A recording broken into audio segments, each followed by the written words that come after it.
Thank you, guys. Really excited to be here.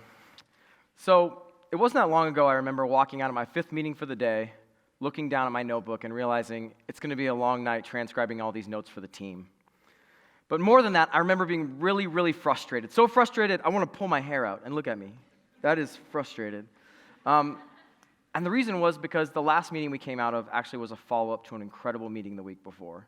But come to find out, none of the action items were captured, none of the decisions were there, and no momentum and activity was taken from that point forward. It ended up being a waste. Today, we rely on our project managers and scrum masters to try to close that gap. But they're spending over half their week on pre- and post-meeting activities and still not making a difference. With over 55 million meetings happening every single day, there's a lot of waste and efficiency that gets generated, and that costs business over $37 billion a year.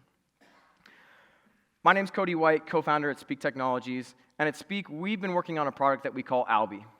Albi is meant to help teams focus in meetings, get out of that meeting sooner, but also make sure that none of those important details get lost. How does Albi work? It's very simple. It syncs with your calendar, and it joins your meeting like any other participant. After the meeting's over, Albi goes to work. It pulls out what are the action items and what are the key decisions for this meeting, and we present it back to the user in a really easy-to-navigate dashboard. As the user makes any updates, Albi learns about how teams communicate so it can get smarter with every single interaction. And we're building integrations right now so that we can actually take those action items and send them to systems where teams execute on work today. We've got an amazing team behind us. We're a mix of business and technical. On the business side, I was fortunate enough to be an early employee at Jama Software, where I learned from greats like John Simpson, Eric Winquist, and Derwin Harris. Mei Wu is a former managing director at SmartRG, was given an Outstanding Achievement Award from OVF in regards to in the field of entrepreneurship. And on the technical side, Suleiman comes from Intel, where he spent the last 5 years developing AI and NL-based products. And last but not least, Dan, he's been in AI for over 30 years and has run teams of over 100 people. So he gives us lots of depth and breadth around our process. We're so excited to bring this thing to life. We've had, our go-to-market is B2B SaaS, so we're selling it directly to enterprise. We've had betas and production excitement and interest from a lot of really, really incredible logos.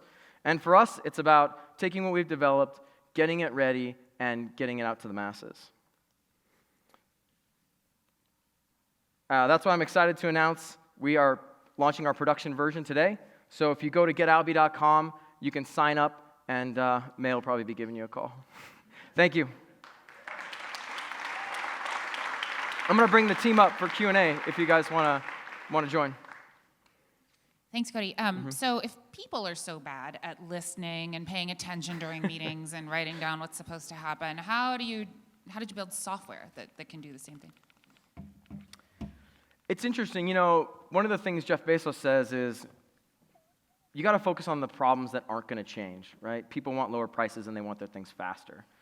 What I love about the problem that we're trying to solve is actually our brains aren't good at multitasking, so it's not a task that we're going to get better at over time. It's actually something that is specifically designed for systems to be good at.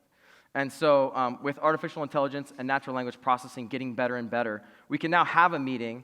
That meeting can turn into text, and then we can do really smart things with that text. And that technology didn't even exist 5 years ago at the scale it exists today. So that's the big, I think, step function change that's allowed us to get really good at this now. And, we're using code that didn't even exist 12 months ago, right? So it means it's hard because sometimes hard problems take time to solve. You can't make them go any faster, so you have to kind of fall in love with the process. But it's exciting to finally be here at this point. Okay, audience, raise your hand and stand up, wave down one of our catch boxes. Thank you. How does the technology work? Are you transcribing? So basically you have an open phone in a meeting, and then what is transcribing that? Is that AI, or is that somebody on the other end transcribing those notes? No. So maybe I'll give the high-level version, and you could double-click if you want. So what happens is we take the audio from the meeting, we turn it into text. That's natural language processing. And then what we do is we take that text, and that's where we take it through a series of ML-related activities that pull out what are the key decisions and what are the action items. So when I talked about, the technology getting a lot better, if you look at taking just the meeting and turning it into text, like years ago, you got 50% accuracy, which then means the post-processing, it was still garbage, right? Now, that step is in the 90 to 95% accuracy. So now that the transcript looks good, we can start to do really exciting stuff with it. You can use the podium. Yeah, so we get the transcripts from the meetings and we split them into sentences. Then we have our AI model that goes through each sentence and determines which sentence is an action item based on certain criteria that we've learned from those sentences. And based on your usage of that, of RB, we learn further how you decide what is an action item and what you decide is not an action item. So it improves over time by learning more from your data. Hi, so I noticed that one of the logos there was OHSU. So do you have to watch what you say in terms of confidential information, or if you're talking about a patient, how do you deal with that data? Yeah, so that's part of the challenge for us early is finding the right customers and setting the right expectation. We actually met with one that was a government entity that did lots of classified work. And we weren't ready to service them yet, right? We're just starting this. So part of what our balancing act is finding customers that are willing to go on this journey with us, and that barrier to entry to get to work with them isn't too high. On the flip side, we know that privacy is going to be something, and is going to be something we're going to have to continue to work on. So we're actually architecting the system so that customers will have a choice. Like, you can use it out of the box. It comes to the web. We use GCP, Google Cloud, which has been great so far. And so, we can store and host all that for them. But a lot more companies, they want to be in charge of that data. So we're actually building a model where they can store it and they can hold the keys. Just give us access when we need it. And so we found that balance, while we haven't gone all the way through full security IT and pen tests and all the rest of it yet, we found that that's been a narrative that's at least been able to get us to the table to start having those conversations with IT teams. So you mentioned that you are dependent on GCP architecture, both for the natural language processing and for the ML activities. They're both hosted on that platform. Given the level of speed that's being released around natural language processing for Salesforce's platform, AWS, yep, Azure, and a number of IBM, everybody's basically accelerating their evolution in these services specifically. Yep.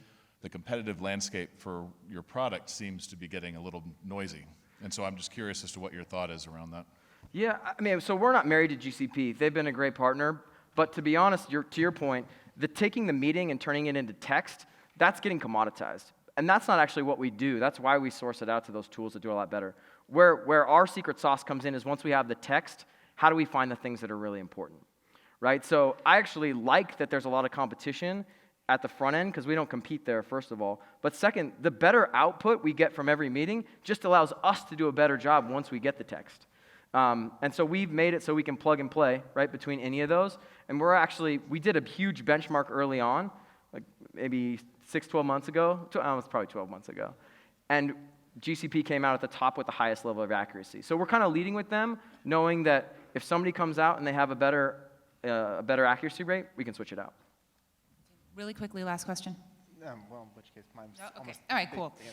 Let's wrap up with these guys. And let's remember that they have chosen to go to work meetings as their job. So let's give them a hand. Thank you. For taking one for the team.